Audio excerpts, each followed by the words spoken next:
الذين آمنوا صلوا عليه وسلموا تسليما اللهم صل على سيدنا محمد وعلى آله وصحبه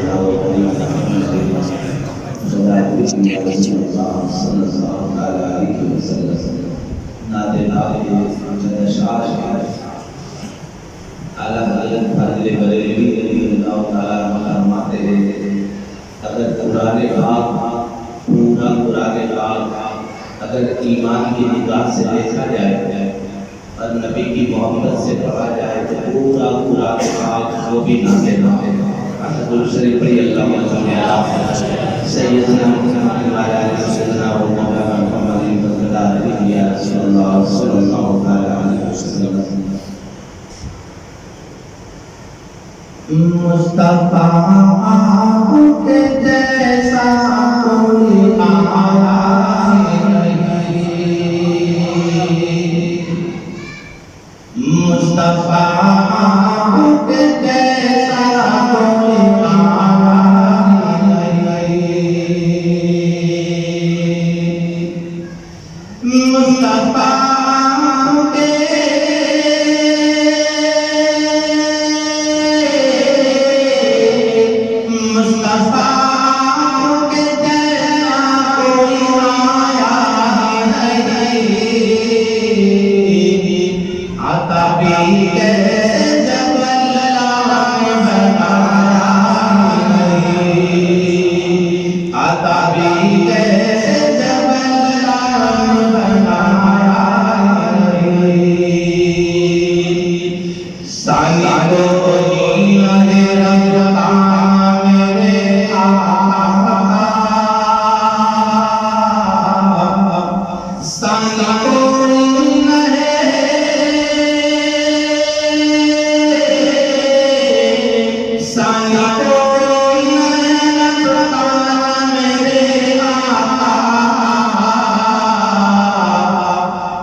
گشتاق نبی کر میرے آئی،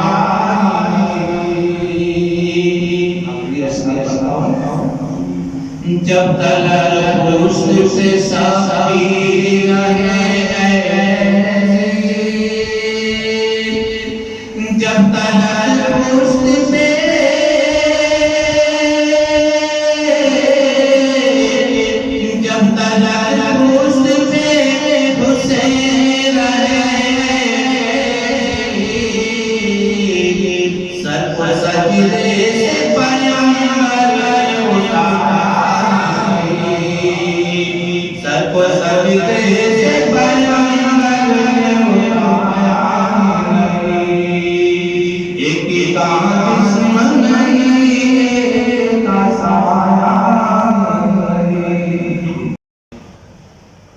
کے اندر ملک الموت کو دیکھا، آپ نے ملک الموت کو دیکھا اور دیکھنے کے بعد کہا بھائی میں نے سنا ایک موت کی سختی بڑی کٹھین ہوتی ہے، سبھی کہتے ہیں کہ جب روح نکلتی ہے جیسے زندہ بھیڑیے کی کھال ادھیڑتے ہیں، اتنی تکلیف پڑتی ہے، 300 تلواریں ایک ساتھ ماری جائے تو انسان کے جسم میں کتنی تکلیف پڑتی ہے، اس سے بھی زیادہ روح قبض ہوتی ہے تو تکلیف پڑتی ہے، اور آپ خود روح کھینچتے ہیں، آپ ذرا بتا دیں روح قبض ہونے میں تکلیف نہ پڑے ایسی کوئی بات بتا دو، ایسی کوئی بات بتا دو تو ملک الموت کیا کہتا ہے معلوم ہے؟ اگر روح نکلنے میں آسانی چاہتے ہو تو اللہ کے حبیب پر درود پاک پڑھا کرو، شریف پڑھو، اللہم صلی سیدنا محمد وعلی آل سیدنا و مولانا محمد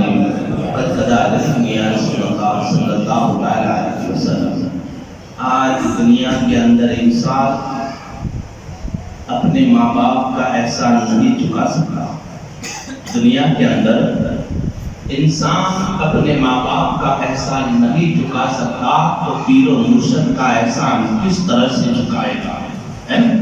ماں باپ کے احسان کی بات میں آپ کو بتا دوں، ہمارے ماں باپ کا احسان تو وہ ہے کہ ہم کو پیدا کیا، جنم دیا، پال پوس کر کے بڑا کیا، وہ تو احسان ہے ہی، لیکن سب سے بڑا ان کا احسان یہ ہے کہ ایسے اللہ والوں سے وابستہ ہو گئے، ایسے اللہ والوں سے وابستہ ہو گئے اور ان کے صدقے میں ہمیں ایسے اللہ کے ولی ملے، ایسے اللہ کے ولی ملے۔ ہر وقت ہمیں ماں باپ کا احسان ماننا چاہیے اور اپنے پیر کا بھی احسان ماننا چاہیے۔ ہمارے پیر و مرشد رحمۃ اللہ علیہ شاہ غلام محمد شاہ رحمۃ اللہ علیہ فرماتے ہیں کہ انسان کبھی اپنے پیر کا احسان نہیں چکا سکتا۔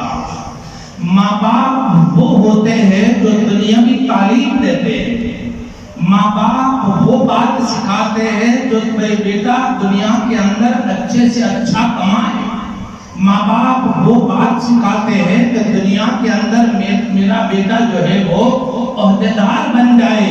ماں باپ مطلب دنیا کے تعلق سے ہر بات سکھاتے ہیں، لیکن پیر وہ بات سکھاتا ہے کہ میرا مرید کب خدا کی ذات سے مل جائے، کیونکہ مرنے کے بعد بھی نہ مرے، کیونکہ ماں باپ دنیا کی تعلیم دیتے ہیں اور پیر ایسی تعلیم دیتا ہے اگر مرید اس پر عمل کرتا ہے تو قسم خدا کی وہ مرنے کے بعد بھی مرتا نہیں، وہ مرنے کے بعد بھی مرتا نہیں ہے۔ آج ہمارے پیر و مرشد رحمت اللہ علیہ میاں سندر شاہ رحمت اللہ علیہ کا بھی بہت بڑا احسان ہے کہ ایسے پیر ہمارے پاس بھیجے۔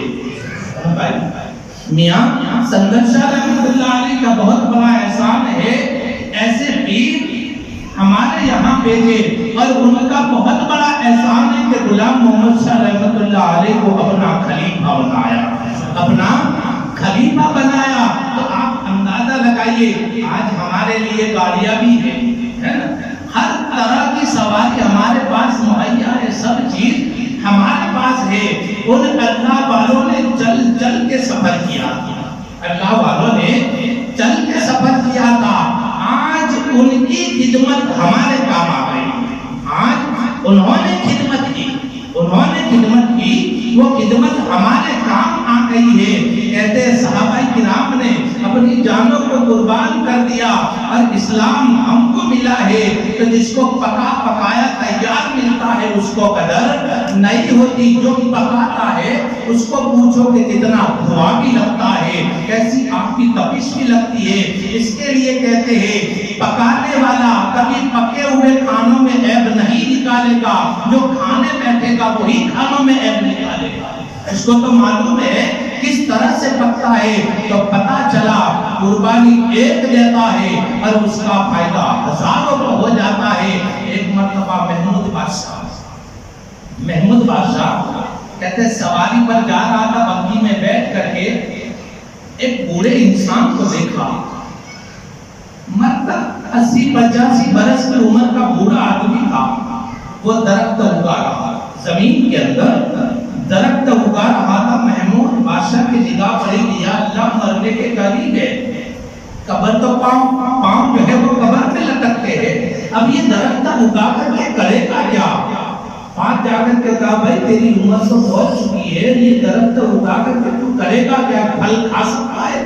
اس کا سایہ بھی تجھے نہیں ملے گا، پھل بھی تجھے نہیں ملے گا۔ تو بادشاہ کو بوڑھا آدمی کیا کہتا ہے معلوم ہے؟ بادشاہ اگر میں نے نہ کھایا تو کچھ بھی نہیں، میری اولاد تو کھائے گی، میری اولاد تو کھائے گی۔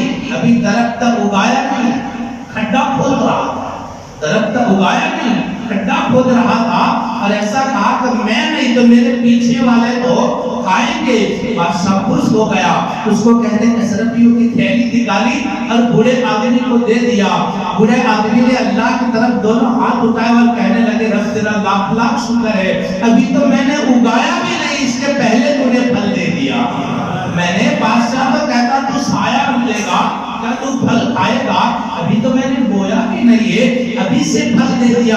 اتنا کہا تو بادشاہ کا کہتا ہے تو نے کیا بولا؟ کیا بولا تو نے خدا کی بارگاہ میں؟ بھائی میں نے یہ بولا کہ اللہ میں نے تو ابھی اگایا بھی نہیں اور تو نے پہلے سے پھل دے دیا، بس اتنا بولا۔ تو بادشاہ نے دوسری اشرفیوں کی تھیلی نکالی، خوش ہو گیا اور دے دیا۔ تو وہ بوڑھا آدمی سجدے میں چلا گیا اور کہنے لگا واقعی تو میرا رب ہے۔ دیا کس نے؟ بادشاہ نے، اور بندہ جھکتا کس کی بارگاہ میں ہے؟ خدا کی بارگاہ میں۔ اور خدا سے کیا کہتا ہے معلوم؟ واہ رے خدا واہ، آج میں نے پہلی مرتبہ دیکھا ایک ہی موسم میں دو بار پھل تو عطا فرماتا ہے۔ بس اتنا کہا، جب نیت پر دار و مدار ہے، انما الاعمال بالنیات، اگر تمہاری نیت درست ہے تو قسم خدا کی پیچھے والے اس کا فائدہ ضرور اٹھائیں گے۔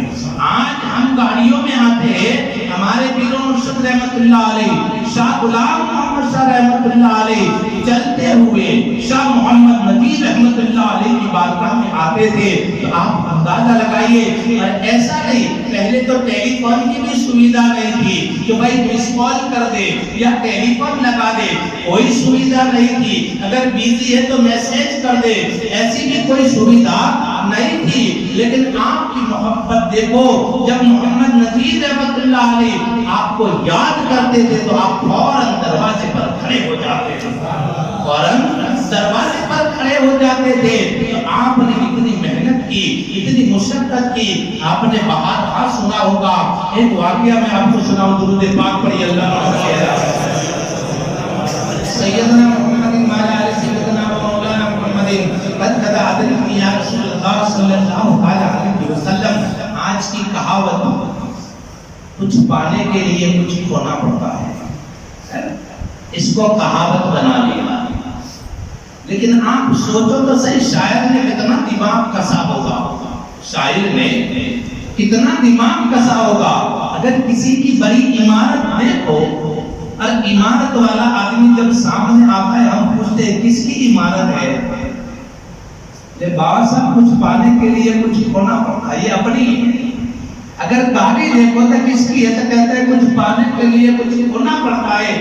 ارے بھائی اس کے لیے شاعر نے نہیں کہا کچھ پانے کے لیے کچھ کھونا پڑتا ہے، مطلب خدا کو پانے کے لیے اپنے وجود کو فنا کرنا پڑتا ہے، اس کے لیے شاعر نے فرمایا ہے۔ اور آپ نے کئی مرتبہ سنا ہوگا، حضرت بابا فرید گنج شکر رحمت اللہ علیہ کا واقعہ آپ نے سنا ہوگا، اور آپ نے یہ بھی سنا ہوگا کہ آپ کے پیر و مرشد کی ہر وقت آپ خدمت کیا کرتے تھے، آپ وضو کا پانی بھی دیا کرتے تھے، ہر لمحہ اپنے پیر و مرشد رحمت اللہ علیہ کی، ان کے پیر و مرشد کا نام حضرت خواجہ قطب الدین بختیار کاکی رحمت اللہ علیہ، جو خواجہ غریب نواز رحمت اللہ علیہ کے خلیفہ ہے، اور ان کے مرید تھے بابا فرید گنج شکر رحمت اللہ علیہ۔ روزانہ کا دستور تھا، آپ کی خدمت کیا کرتے تھے، آپ کو ہر وقت غسل کے لیے پانی دیا کرتے تھے، جیسا موسم ہوتا تھا ایسا پانی دیا کرتے تھے۔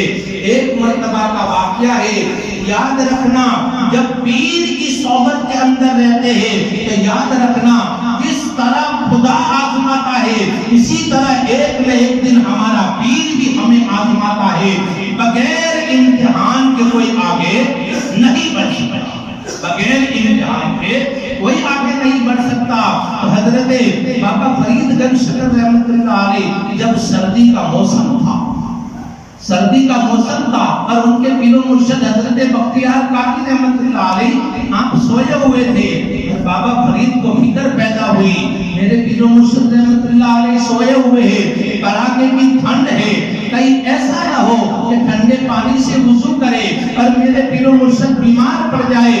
اب سوچ میں پڑ گئی کہ یا اللہ گھر میں آگ بھی نہیں ہے، بغیر آگ کے میں کیسے جلاؤں آگ کو، اب کیا کروں، ٹھنڈے پانی سے وضو کریں گے وہ بیمار پڑ جائیں گے۔ تو بابا فرید گنج شکر رحمت اللہ علیہ کہتے اس وقت آگ کی تلاش میں نکلے، ارے آگ کی تلاش کا خدا ان کا امتحان لینا، آگ کی تلاش میں نکلے، کہتے ایک جنگل کے اندر دیکھا ایک بوڑھی عورت ہے جو آگ جلا کر کے تاپ رہی ہے۔ بابا فرید گنج شکر رحمت اللہ علیہ نے دیکھا ہماری منزل مل گئی، آگ قریب ہے، آگ کے قریب گئے اور بوڑھی اماں سے کہنے لگے اگر اجازت دے تھوڑی سی آگ لے جاؤ۔ بوڑھی اماں نے کہا لے جا بیٹا کوئی بات نہیں۔ جب آگ لینے کے لیے جھکے بوڑھی اماں نے کہا کہ رک جا، آگ کا کیا کرے گا ابھی رات میں اندھیرے میں کیا کرے گا آگ کا؟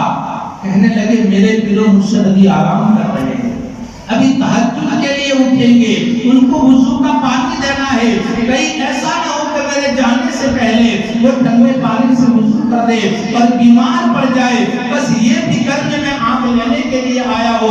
تو بوڑھی اماں نے کہا آگ تو رکھ دے، ہاتھ نہ لگا۔ بولے کیوں؟ بولے تجھے آنکھ چاہیے تو ایک آنکھ دے دے تب جا کر میں تجھے آنکھ دوں گی۔ حضرت بابا فرید گنج شکر رحمت اللہ علیہ نے کہا کون سی چاہیے، کون سی چاہیے؟ بولے کوئی بھی ایک آنکھ نکال کے دے دے۔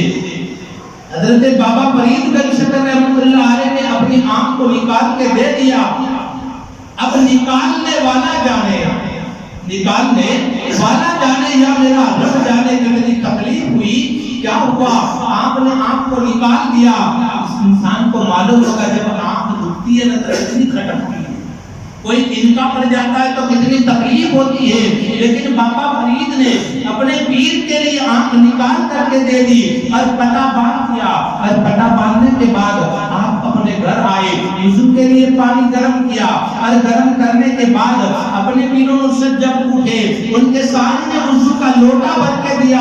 کوئی یہ نہ سمجھے کہ ان باتوں سے پیر غافل ہوتا ہے، کوئی یہ نہ سمجھے کہ ان باتوں سے پیر غافل ہوتا ہے، اور کوئی یہ نہ سمجھے کہ دنیا سے چلے جانے کے بعد کچھ دیکھتا نہیں، تمہیں معلوم نہیں قسم خدا کی یہاں 50% طاقت ہوتی ہے، دنیا سے پردہ کرنے کے بعد 100% ہو جاتی ہے، کتنی اس سے بھی زیادہ طاقت ہو جاتی ہے۔ آپ نے دیکھا کہ مرید جو ہے بابا فرید وضو کا لوٹا بھر کے آئے، جب سامنے رکھا ان کے پیر و مرشد نے کہا بیٹے آنکھ پر کیا ہوا ہے، آنکھ پر کیا ہوا ہے؟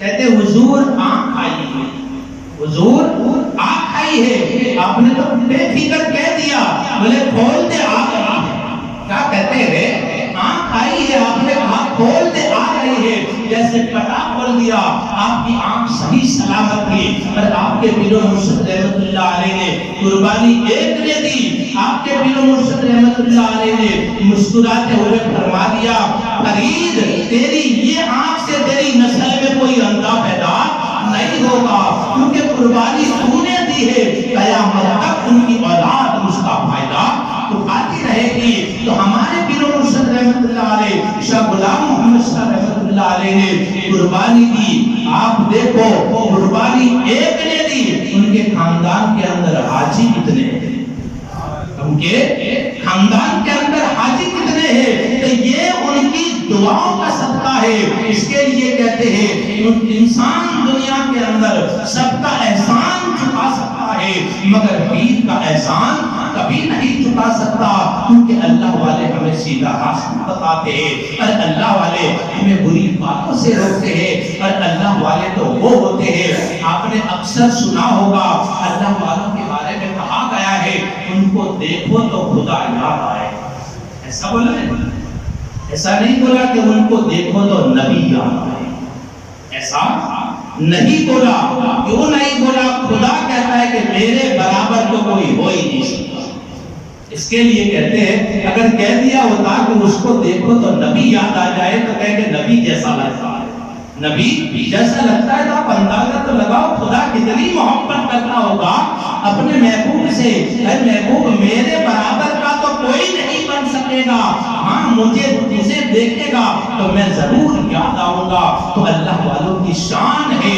آج کہتے ہیں یہ کر دے تو اللہ کا ولی، وہ کر دے تو اللہ کا ولی، ادھر کا ادھر کر دے تو اللہ کا ولی، اور اس کو ولی نہیں کہا جاتا، ولی اس کو کہا جاتا ہے جس کو دیکھو پر خدا کی یاد آ جائے، جس کو دیکھو تو خدا کی یاد آ جائے، کیونکہ ان کی زبان پر اللہ کا ذکر ہوتا ہے۔ بھائی دوست وہی ہوتا ہے ہر وقت دوست کا ذکر کرتا ہے۔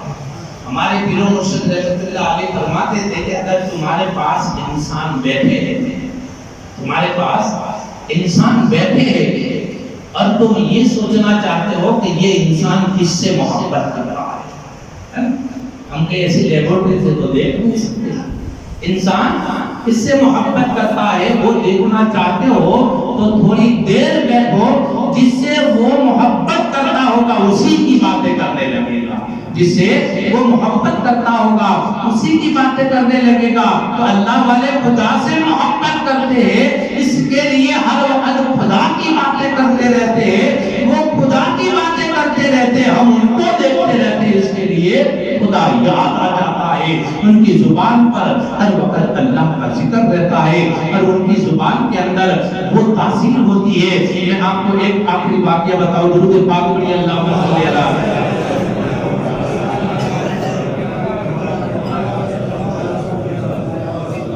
حضرت نظام الدین اولیاء رحمت اللہ علیہ بہت بڑے پائے کے ولی تھے۔